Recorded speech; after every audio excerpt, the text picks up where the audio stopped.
Все, жизнь прекрасна. Всем привет! Ну что, надоели выпуски про новые, свежие, нафаршированные машины? Хочется чего-нибудь серьезного, нашего, народного, простого, да? Бусатема продолжается. Это Honda Step Wagon второго поколения.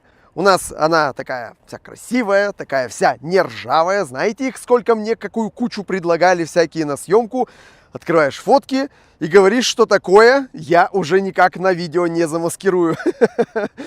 А у нас вот это очень хорошая, сохранная, такая прям замечательная, еще и черная, еще и версия с обвесиками. Да, между прочим, именно вот в этом поколении, во втором, появилась версия спада. Все же такую именно хотят купить, типа молодежную, всю в обвесиках, подспортивленную, такую всю красивую. До сих пор эти версии спада существуют. Это в тот момент это стал такой хондовский бренд. То есть можно купить микроавтобус, и никто тебе не скажет, что ты такой дедуська купил микроавтобус. Вот так вот. Степ в этом поколении все еще выглядит достаточно олдскульно. Внешность такая, она уже считается морально устаревшей. Тем не менее, он еще выглядит классно, солидно и подвержен тюнингу. Прикиньте, реально можно не с AliExpress, а можно нормально с Yahoo аукционов заказывать дополнительные какие-то нештатные обвесики, спойлера. И это все реально есть до сих пор. Всякие мюгеновские решетки. Ну, в общем, можно замутить. Несмотря на то, что это машины не новые, далеко не новые, ценник у них вполне серьезный. В хорошем состоянии можно приобрести тоже за 600, за 700, за 800 тысяч, смотря у кого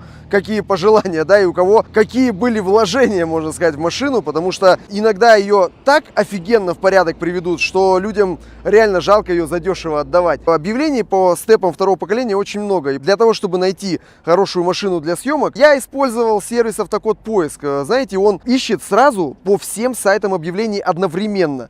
Более того, ты можешь настроить уведомления, чтобы тебе приходило уведомление о том, что появилось нужное тебе объявление. Так что перекупом точно не достанется тот автомобиль, который нужен вам. Ну а уже потом, после того, как вы нашли нужное вам выгодное, правильное, четкое такое красивое объявление, можете проверить автомобиль через сервис автокод.ру. Автокод.ру замечательно проверяет даже праворульные автомобили, у тех, которых номер кузова есть, а нет ВИН-номера. Использовать я рекомендую мобильное приложение. Как по мне, у автокод.ру оно очень удобное. Как обычно, для примера я подыскал забавное объявление. Ой, у машины кузовня это слабое место. Самое главное, что мне привлекло внимание, он сразу заранее пишет: пороги, арки не гнилые. Но в то же время указано, вот эта маленькая фишечка, но она вызвала у меня уже подозрение. Заменена боковая дверь с механизмом. Ну, то есть имеется в виду сдвижная дверь. Так что сразу проверяем. И что мы видим? Сразу же видим, что именно было ДТП, причем помеченное красненьким. То есть серьезное было ДТП. И судя по картинке, именно как раз в ту самую сторону, где была сдвижная дверь. Честно говоря, у меня уже сразу возникает сомнение, не поведена ли геометрия у этого автомобиля. Ну а после того, как я заметил, что есть неоплаченные штрафы, есть ограничения, и владельцев уже штук 18, я что-то думаю, что, несмотря на красивые фоточки, покупать такой автомобиль не стоит. Как видите, даже в интересном и нормальном с первого взгляда объявлении может крыться подстава. Поэтому я всегда рекомендую проверять автомобили перед покупкой через сервис автокод.ру. Специально для зрителей моего канала по ссылке в описании вы можете получить 3 дня бесплатного доступа к сервису автокод.ру. Ну и, конечно же, в дополнение к сервису Автокод Поиск.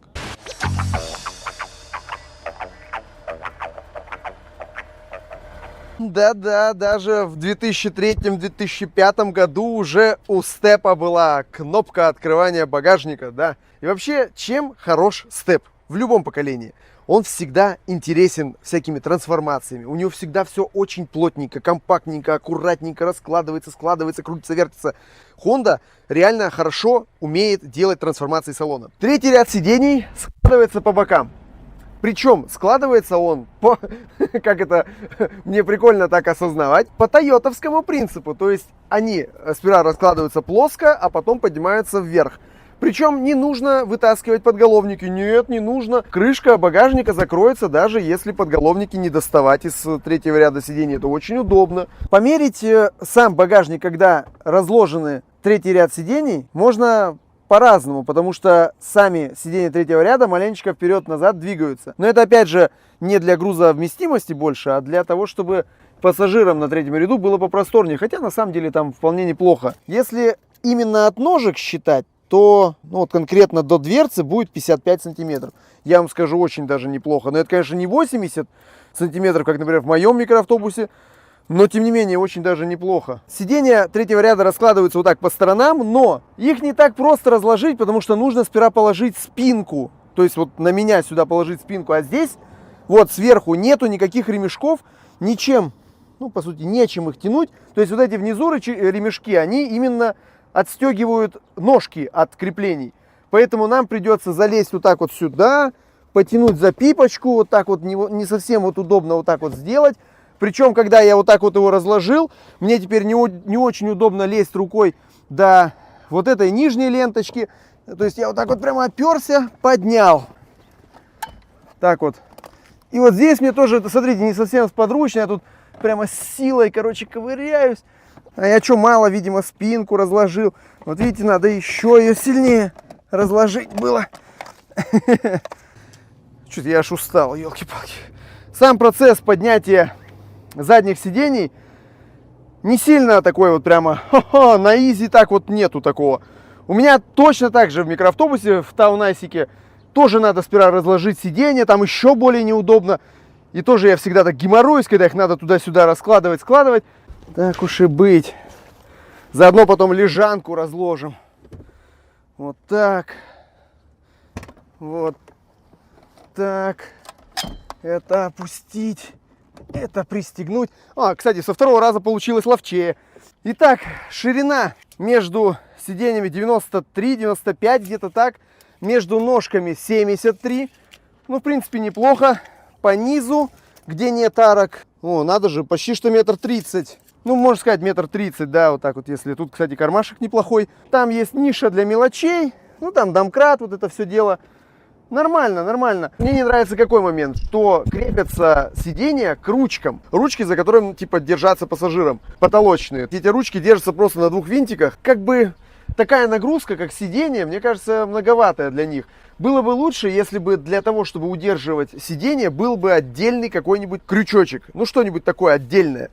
Тогда было бы все-таки более практично. Багажник хороший, просторный, но без подполья, по сути. Запаска расположена низом, под жопкой машины.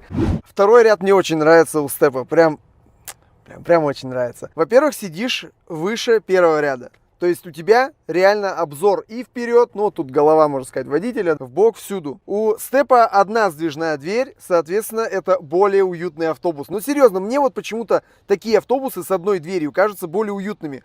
То есть ты как в домик залез и сидишь. А когда у тебя две сдвижные двери, это, конечно, я не спорю, это реально более удобнее по жизни.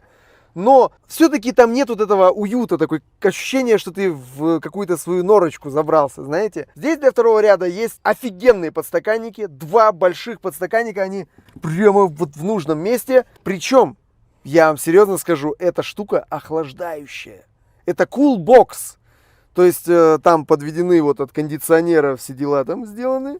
И вот эта штука охлаждает напиточки. Ну, это, конечно, должно еще, чтобы оно работало, да? То есть, соответственно, будете подыскивать машину, проверьте, чтобы это работало. Второй ряд сидений двигается, причем рычажок тоже такой, как бы крепкий, солидный. То есть, вот видите, можно их вперед-назад шевелить.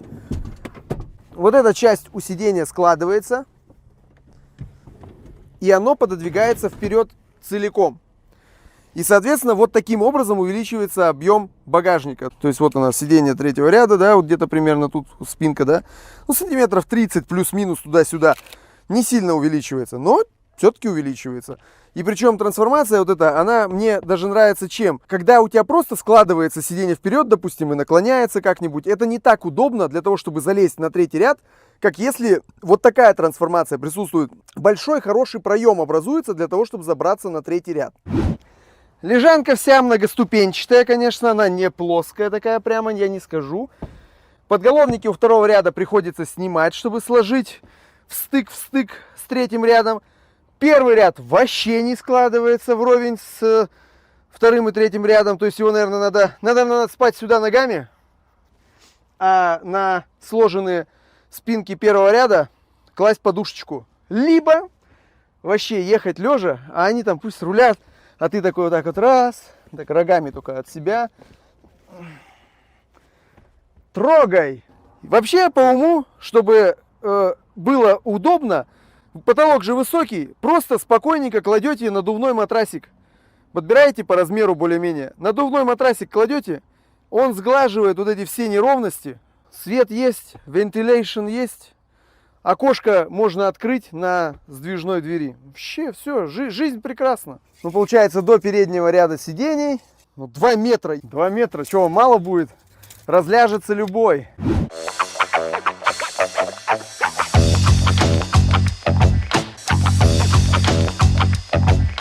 Какая широкая дверь.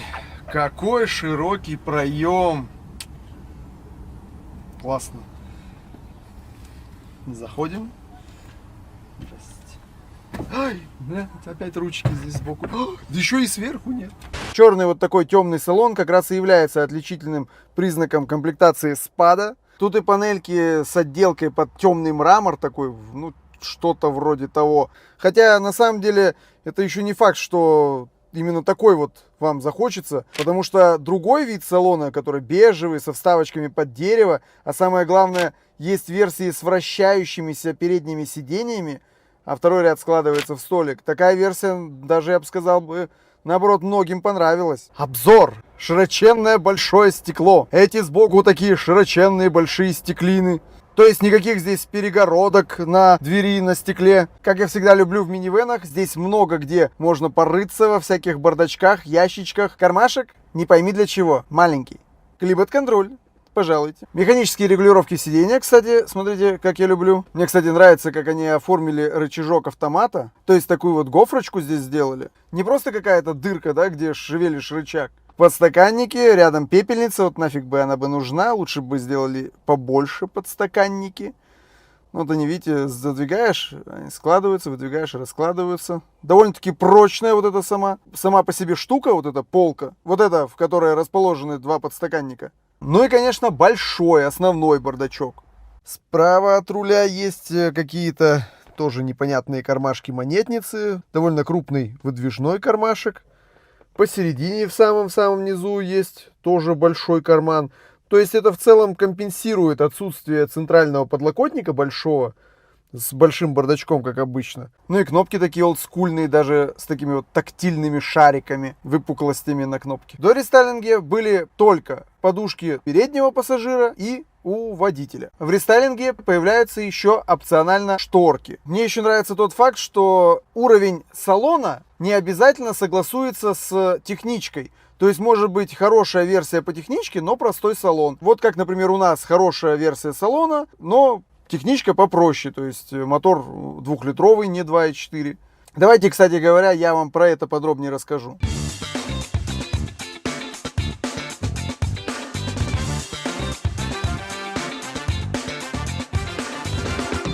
На передних тоже высоко сидишь. Вообще посадка очень вертикальная, прям очень вертикальная. Радиус разворота большущий. То есть обычная двухполосная дорога, мы на ней развернемся только если есть 2 больших обочины. То есть иначе ну никак, то есть не впишетесь. То есть машина все-таки большая. Хотя зря говорят, что типа японские минивены это не полноразмерные минивены типа американских. Ну так извините, вы с чем нашли сравнить? С 6-метровыми доджами какими-нибудь? Нет, здесь оптимальный размер.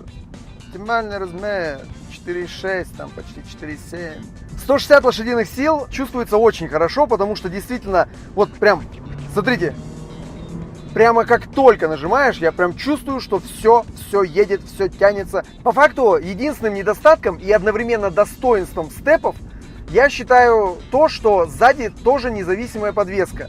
То есть для минивэна, вообще для микроавтобусной вот этой всей темы, сзади, чтобы независимая была подвеска, вот рычажная, да, все такое, это редкость на самом деле. Это не общепринятое решение. Обычно делается все просто, балка, либо мост, да, все. И никаких там пружинки, там какие-нибудь торсионы, что-нибудь, рессоры даже.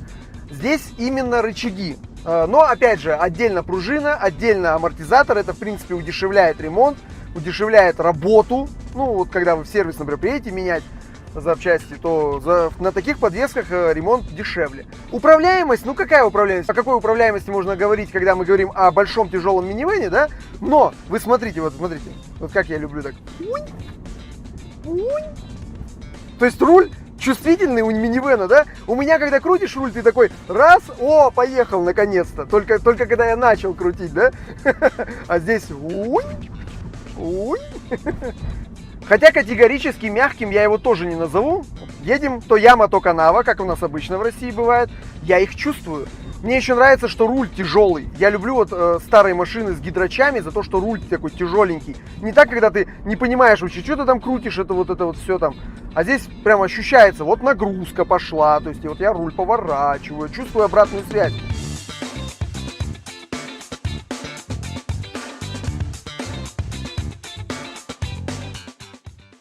Два литра, обыкновенный, без выпендрежей, обыкновенный четырехступенчатый автомат, 160 лошадиных сил и полный привод.